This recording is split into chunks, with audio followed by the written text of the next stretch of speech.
అందరింటికి వెళ్ళినప్పుడు మా ఇంటికి కూడా మీరు ఇప్పుడు ఎట్లా వచ్చారో వచ్చేసేవాళ్ళు హాయ్ అండి చెప్పేవాళ్ళము, అపార్ట్మెంట్కి డోర్ బిల్ చేశారు, డోర్ ఓపెన్ చేసేవాళ్ళు, వచ్చి కూర్చునే వాళ్ళు, భోజనం చేశారు. అది ఇప్పటిదాకా నాకు తెలిసిన ఫీస్ట్. నేనే భయంగా బిక్కుమంటూ వెళ్ళా, ఎందుకంటే నాకు అసలు ఆన్సర్స్ తెలియవు వాళ్ళు అడిగిన దానికి. వెళ్తే అపార్ట్మెంట్ కార్ లాగి కూర్చుంటే కొంతమంది ఏవో షేర్వానీలు వీళ్ళందరూ వేసుకొని వెయిట్ చేస్తుంటే ఏదో ఫంక్షన్ ఉంటుంది, రంజాన్ కదా, ఏదో ఫంక్షన్ ఉందండి, ఇక్కడ మహమ్మద్ గారు ఎవరండి అని అడిగా. మహమ్మద్ గారు అన్నారు. అయ్యో మీరేంటని కింద ఉన్నా అంటే వాళ్ళ మొత్తం ఫ్యామిలీ ఉంది.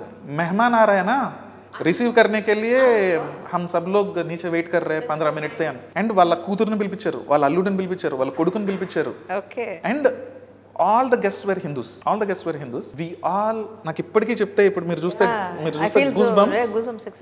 It is so stupid to judge. నేను ఈ బట్టలు వేసుకున్నాను, నన్ను ఆ అబ్బాయి జడ్జ్ చేసిన, ఆ అబ్బాయి టీ షర్ట్ వేసుకొని జడ్జ్ చేస్తే దట్ ఈస్ అ ఫూలిష్నెస్. నువ్వు మనిషితో మాట్లాడు, కూర్చో, భోన్ చేయి, అప్పుడు డిసైడ్ చేయ వెదర్ ఆ మనిషిని నువ్వు కరెక్ట్గా జడ్జ్ చేస్తున్నావు లేదో.